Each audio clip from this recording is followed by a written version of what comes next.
everyone. I'm Ari here with Rachel, and we're your hosts for the Mirror Writer podcast. This week, we're on episode 257, and we're asking, what are the risks with sending out ARCs? Before we start, if you enjoy the show, do consider checking out our coffee page. You can follow the page for free, as we have plenty of goodies for all. If you're feeling generous, a one-off donation will get you access to more treats, or you can become a Mirror Writer for just $2 a month. For this, you get access to all the items in our shop, including exclusive goodies, as well as access to monthly bonuses, all while helping to support our podcast. If that's not your style, but you still enjoy the podcast, then do please consider subscribing wherever you're listening if you haven't already. And if you're on YouTube, do please drop us a like. Okay, I decided this was a topic to cover due to the recent uptick. And again, when I say recent, I mean recent as recording this, when we did it in September last year. The recent uptick of issues with book piracy that have occurred from ARC readers. If you're unaware of this, there's been some issues with authors on Instagram where they have mentioned that people on their ARC team, just like one or two, have actually taken their stories and shared them on websites or passed them to other people who were not on the ARC team, because some people are just assholes.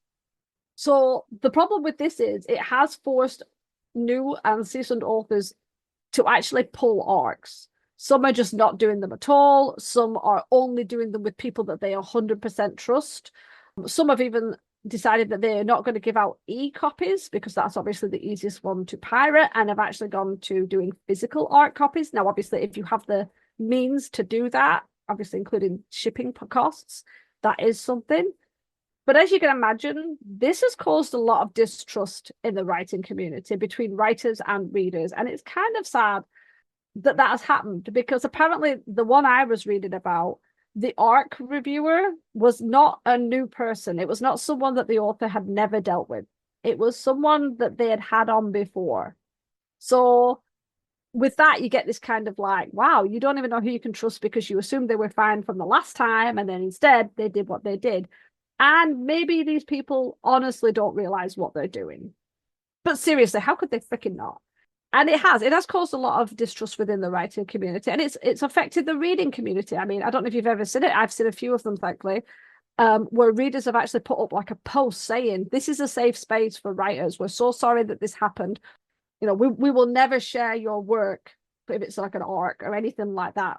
It stays within the community, because that is what an ARC is. It is an advanced reader copy that you give to specific people that you choose for them to read it before anyone else and to leave you a review. It is not for readers to go sending it out to people who wasn't on your ARC team, or putting it online where it can just be taken by anybody.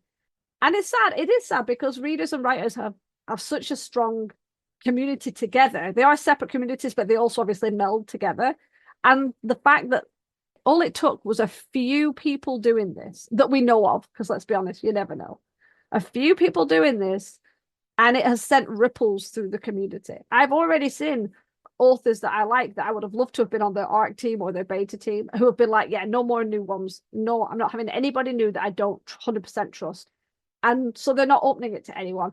I have sent my manuscript out. Again, this was 2024, to 2 betas. I was hoping to have more, but it's honestly made me feel uncomfortable with reaching out to someone I don't know 100%, who also likes the genre and is willing to read 137,000 words and all this. And that's what it does. It affects people. I think that's what a lot of people don't realize, is that receiving an ARC is a privilege. And it's like, it really does have this certain trust and connection with the author in order to receive an ARC. And much like anything, creative or not creative, ARCs are not yours to share. It doesn't matter if you've let somebody else borrow your ARC and say, oh, well, I'm just letting you read it. Like, if I received an ARC, I would never give my Kindle copy to my sister and say, well, nobody's going to know. I mean, because that's just not, it's just not right. Even if nobody knows about it, it just doesn't make it right. It's not okay. And this is such an interesting topic to me, because I've actually been doing pretty well keeping up with my Instagram and looking at other people's posts and being in the community and things like that. And I actually haven't heard of this at all. I haven't seen it. I had no idea that there was an uptick in piracy. And as Ari said, there's only a handful of readers that we know of. This is probably something that's been ongoing for a long time. Nobody realized it. And one of those people probably slipped up accidentally. And then it came into the limelight, and now everybody is screwed over because of it. But I have to say, and this is going to sound so rude of me, but I'm not surprised, because for me personally, I've noticed over, the past like year or so, maybe 2 years or so, the reading community, I'm not saying everybody, of course, but the reading community has gotten kind of toxic. So I'm not necessarily surprised that there are some bad seeds within that community that decided, well, let me just share this, or let me post it on this website. And I don't even know what to say about it, because it's so sad and it's mean.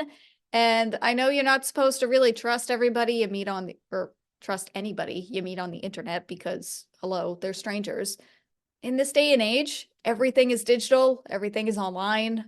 I mean, you don't really have much of a choice. And it's just it's so sad that we have to stop doing certain things because of a handful of people. Well, that's it. It's like, I mean, we already have the risk of piracy. There are already things that get crawled. There's some issues with what Google does. We'll talk about that in another episode. Obviously, there are issues where I've even seen it where authors who are pretty well known, they've written a book, then they've decided to pull that book. And I'm not talking of big authors, I'm talking indie authors. They've published a book, put the book up, and then after a few years, they've pulled the book, and then suddenly it's back on Amazon because somebody has created a scanned version. So then you've got readers buying it, and it's a trash copy because it's not even done well. And obviously that author the reputation's getting tattered because people are like, wow, I bought your book and it was rubbish. And it's like, they didn't put it up. And then they've got to try and take it down. And also with the ARC issue, think about it. Most people who do ARC readings or beta readings are not an ARC reader for one person. So one bad seed can affect multiple writers because they might be an ARC reviewer on several authors. And even if they're doing it with no reason to be malicious in any way, maybe they just really wanted to share it with their friend, and instead of saying, hey, reach out to the author, they might want you on their ARC team, they just shared it, and then that person might have been the arsehole who shared it. Because it's like a lot of things, there's sometimes a disconnect when it's a digital product or like a book. It's like people forget it can take months, years to work, to write, to publish these works. Money, if you're an indie author, for the editing, the formatting, the cover, sometimes paying for ads, anything like this, to then have someone just give it away and it get pirated. And again, once it's out on the internet, other people are very good at taking these books, and then suddenly it can just spiral out. I mean, some of the big known publishers have had their work taken. And I think there was even a case, I might be wrong, but I'm sure Stephanie Meyers, who wrote Twilight, I'm sure I read something about one of her other books ended up like part of it ended up online. And I think she figured it out because she changed something for each person she'd given it to. So she knew who had leaked it. And I think it was someone she knew. Again, I'd have to double check this. So I may check this and then delete it all if I'm wrong, but I'm sure I read that. So it's this kind of like, you hope that you can trust people, but even people close to you can mess up and do that or betray you or think it's not a big deal. Well, I think that's how it starts, is because they don't see it as a big deal. And like you said, it's easy to share digital copies, and people don't realize the amount of time and work and effort that goes into making an ebook because it's not tangible. It's something digital. It's like when people sell printables or like digital bookmarks, or I mean, just anything digital. People are like, oh, they just slapped that in Canva and did it themselves. Took them 5 minutes and they're selling it for $10. So what a ripoff. But no, most people, I mean, some people do, but I mean, most people, they actually put the time and the effort into it. And you're not necessarily paying them for the product, you're paying them for their time.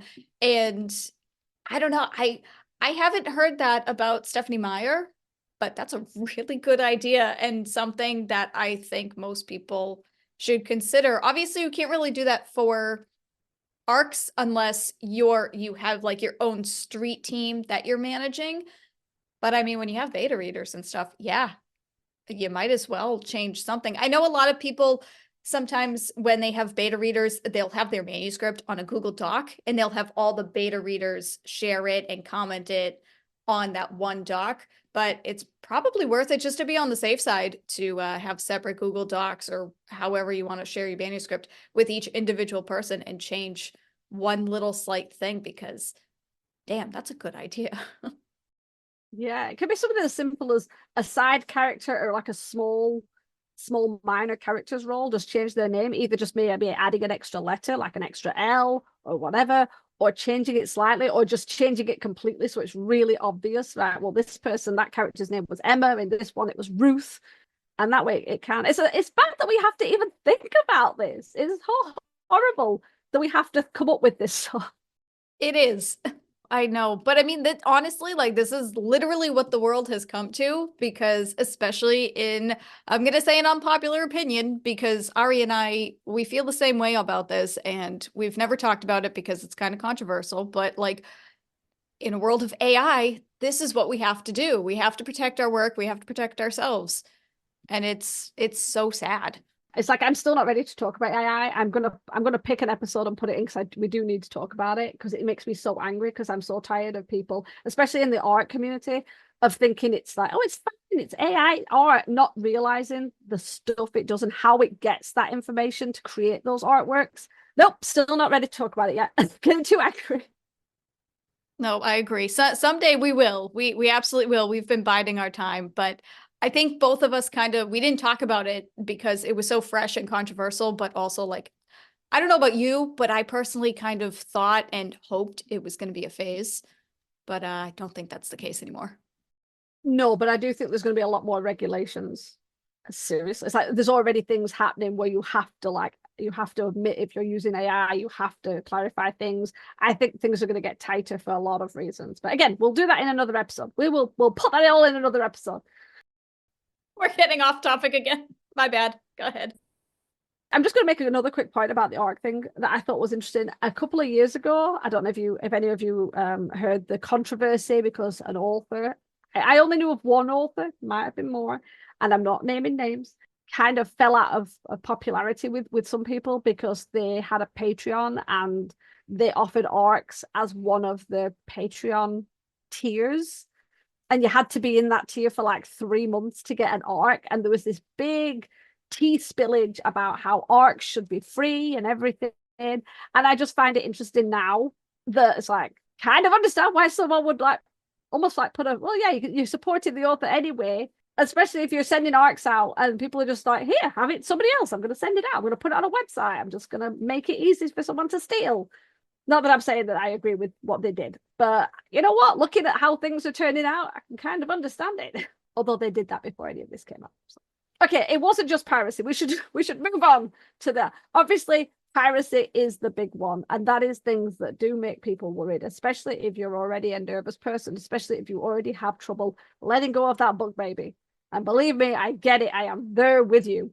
Now, the less devastating than piracy one is failure to complete. Very upsetting situation. You get ARC reviewers and they just vanish and never complete the request.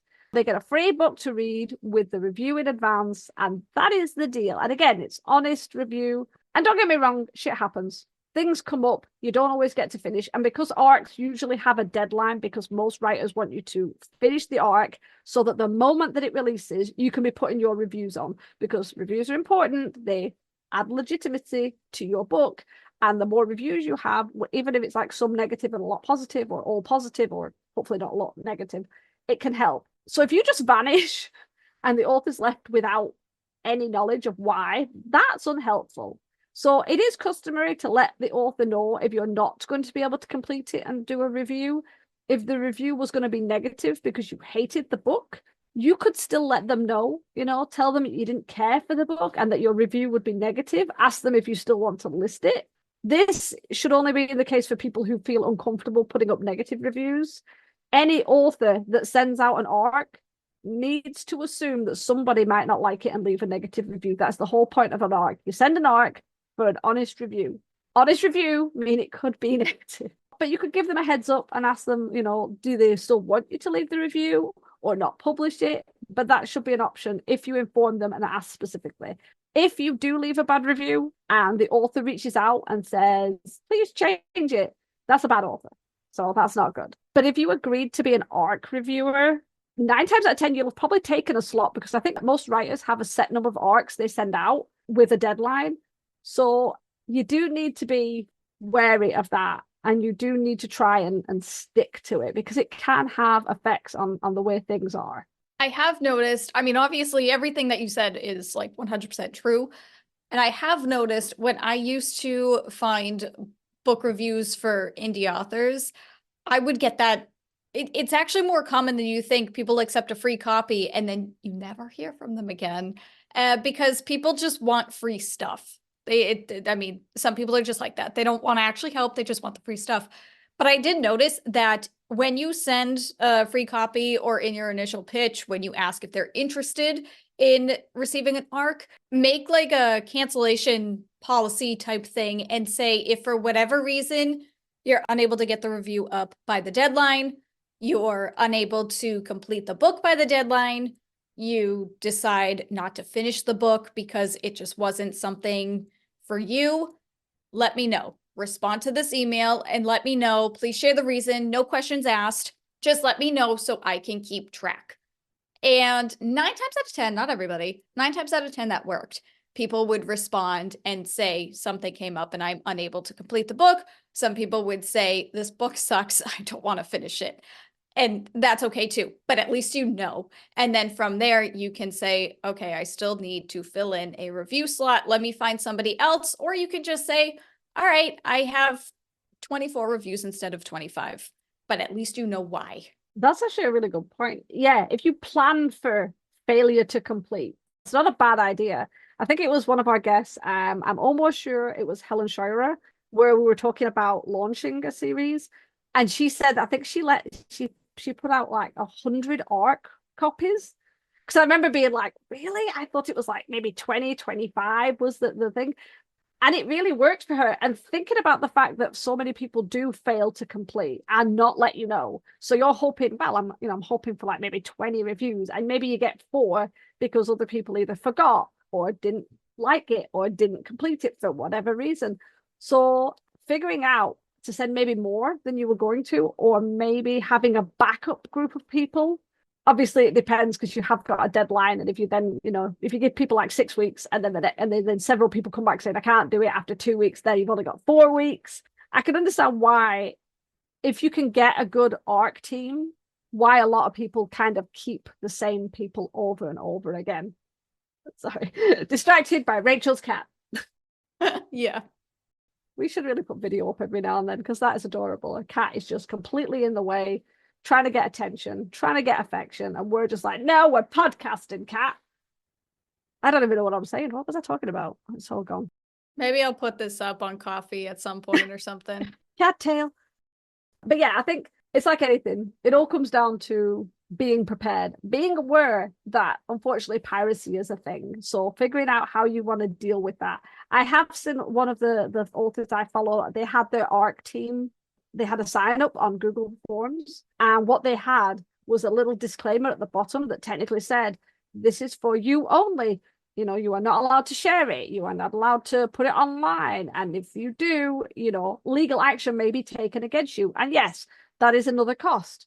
But honestly, sometimes it can be worth it to go after people who do this, because, you could lose profits from this. You could lose sales from this. Or it could just be enough of a deterrent to stop people. Because again, maybe people didn't realize that they weren't meant to do that. And maybe they were trying to be nice to their friend, and that friend then went bad. Same with the failure to finish an ARC. If you can plan around it, if you can make sure you check in with the people you're asking, say like, this is the deadline, this is how many words it is this okay? Make sure that they're definitely aware of the type of book you write, the genre, any content they might have an issue with, anything that might stop them from reading it in time, and work with that. So while there are technically risks to sending out ARCs, because again, if you're sending out your work and hoping that people don't crap all over it or steal it or anything, I don't want anyone listening to this and being like, oh my God, I'm never sending my book out. because unfortunately piracy is a thing. Unfortunately, people failing to do what they said they were going to do is a thing. The best thing to do is plan for it, to work around it, to figure out that what works for you that will be the best to get you where you want to be. If that means having a smaller ARC team, if that means reaching out to other authors to find out if they had any problems with their ARC team or anything like that, keeping up to date. Because as I said, there was at least one where on Instagram, the author had an issue with an ARC member. They did not name and shame that person. Obviously, there was controversy about whether they should have. I understand why they didn't. We don't want anyone piling on anyone, but they did open the option to DM them if you were having an ARC team yourself to make sure you didn't have that person on your list. Again, the community can come together and kind of help each other out with this sort of thing. You know, you can find out, is this blogger someone you would trust? Is this person someone you would trust? And yeah, I don't know. It's plan for it. What was it? Hope for the best, plan for the worst. That's how you have to do it. And try not to let this stuff stop you from letting your story out. I concur. I just wanted to say, no, when you said like find people that you trust and like don't let it stop you. I mean, just kind of live and learn. And I know that some of those lessons are going to be tough and they're going to suck in the moment. Because, I mean, as we kind of said earlier with the whole piracy thing, it's like, even if you do send out your ARCs to people you trust, that may or may not make a difference, really. But just make sure that you're keeping good track and you're keeping good company. And hopefully you won't have to worry about any of these issues. Exactly. This is the only reason I enjoy hanging around with the writing community online, is every now and then I find out something I didn't know about, or something pops up and I'm like, ooh, I have to think about that. And often it gives us an idea for a podcast topic late, because again, we record so early that some of these topics are not as in fashion by the time they come out. But hey, we don't want to be in fashion. We're at least hopefully the piracy issue is all set and over with by the time this comes out. Yeah, that's a bad fashion. The only time piracy is in fashion is if you're literally dressed as a pirate. That should be a thing. But yeah. That is an acceptable form of piracy. I agree. Okay, before we leave, if you want to learn any more about us, the podcast, or opportunities to be a guest on the show, don't forget to check out our website at themerrywriterpodcast.podbean.com. We'll turn it over to you guys. Do you worry about sending out your ARCs? Do you worry about piracy? Let us know your answers in the comments so we can chat. Remember, we release new episodes every Wednesday. Next week, we have our first new guest who is using the interview style that we decided to start this year. And so the question would be, who is Dr. M.H. Pelletier? To ensure you don't miss it, hit the subscribe button on your way out. And as always, thanks for listening to the Merry Writer Podcast. We'll see you next week. This podcast is brought to you by Writing Distractions. We're stalling on our whips. The music titled Inspired is by Kevin MacLeod, licensed under Creative Commons 4.0.